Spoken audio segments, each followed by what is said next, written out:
Johnny master ప్రస్తుతం 2 తెలుగు రాష్ట్రాల్లో ఈయనపై నమోదైన కేసు సంచలనంగా మారిన విషయం తెలిసిందే. ఆయన వద్ద అసిస్టెంట్ కొరియోగ్రాఫర్గా వర్క్ చేసేటువంటి యువతి ఆయన మీద లైంగిక ఆరోపణలు చేస్తూ ఆ కేసు అయితే నమోదు చేయడం జరిగింది. పోలీసులను ఆశ్రయించగా పోలీసులు అయితే జానీ మాస్టర్ మీద కేసు నమోదు చేసి ఆయన కోసం గాలింపు చర్యలు అయితే చేపట్టారు. గత 3 రోజులుగా జానీ మాస్టర్ అయితే అజ్ఞాతంలో ఉన్న విషయం తెలిసిందే. ఆయన ఎక్కడున్నారు ఏంటి అనే సమాచారం కోసం పోలీసులు అయితే తీవ్రంగా గాలించారు. అయితే ఆయన ఆచూకీ లభించిందని తెలుస్తోంది. అలాగే ఆయనను హైదరాబాద్ ఎస్ఓటి పోలీసులు అదుపులోకి తీసుకున్నట్లుగా మనకైతే సమాచారం అందింది.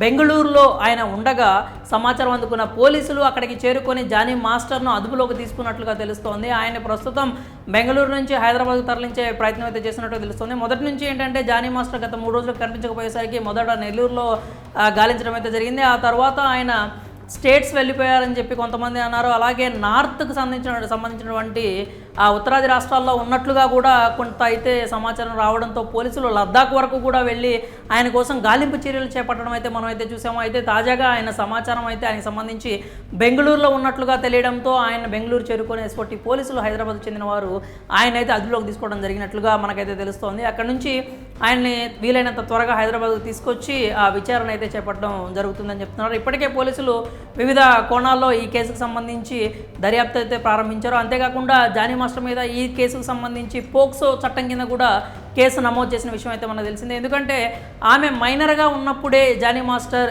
ఈ లైంగిక వేధింపులకు పాల్పడ్డారు అంటూ ఆమె వివరాలు అయితే తెలియజేయడంతో ఆమె కథనం ప్రకారం పోలీసులు అయితే పోక్సో చట్టం కింద కూడా జానీ మాస్టర్ మీద కేసు నమోదు చేయడం జరిగింది. అలాగే ఈ కేసుకు సంబంధించి మనం పూర్తి వివరాలు చూసుకున్నట్లయితే ఆయన దగ్గర ఈ అసిస్టెంట్ కొరియోగ్రాఫర్గా యువత అయితే వర్క్ చేయడం జరుగుతుంది. ఇక్కడ హైదరాబాద్లోనే కాకుండా ఎప్పుడైతే అవుట్డోర్ షూటింగ్స్కి వెళ్ళినప్పుడు కూడా చెన్నై కావచ్చు, ముంబై కావచ్చు వంటి ప్రాంతాల్లో కూడా అవుట్డోర్ షూట్కి వెళ్ళినప్పుడు ఆయన మీద ఆయన ఆ యువతి మీద లైంగిక వేధింపులకు పాల్పడ్డారని, అత్యాచారం చేశారు అంటూ ఆమె అయితే ఆరోపించడం మనం చూసాము. అంతేకాకుండా నార్సింగిలోని తన నివాసంలో కూడా జానీ మాస్టర్ ఇలాంటి అఘాయిత్యానికి పాల్పడ్డారంటూ ఆ యువతి అయితే ఆమె ఫిర్యాదులు అయితే పేర్కొనడం జరిగింది. అంతేకాకుండా ఎప్పుడైనా కానీ నిరాకరించినట్లయితే ఆమె మీద దాడికి కూడా పాల్పడ్డారు అంటూ ఆవిడైతే తీవ్ర ఆరోపణలు అయితే చేయడం జరిగింది. అంతేకాకుండా అంటే జానీ మాస్టర్నే కాదు అని ఆమె వేరే వర్క్కనే వెళ్ళాలి అనుకుంటే మాత్రం ఆమెకి ఎలాంటి వర్క్ కూడా దొరకనీయకుండా ఆయన చేస్తున్నారని, దాడికి కూడా పాల్పడ్డారంటూ ఆ యువత అయితే తన ఫిర్యాదులో పేర్కొనడం జరిగింది.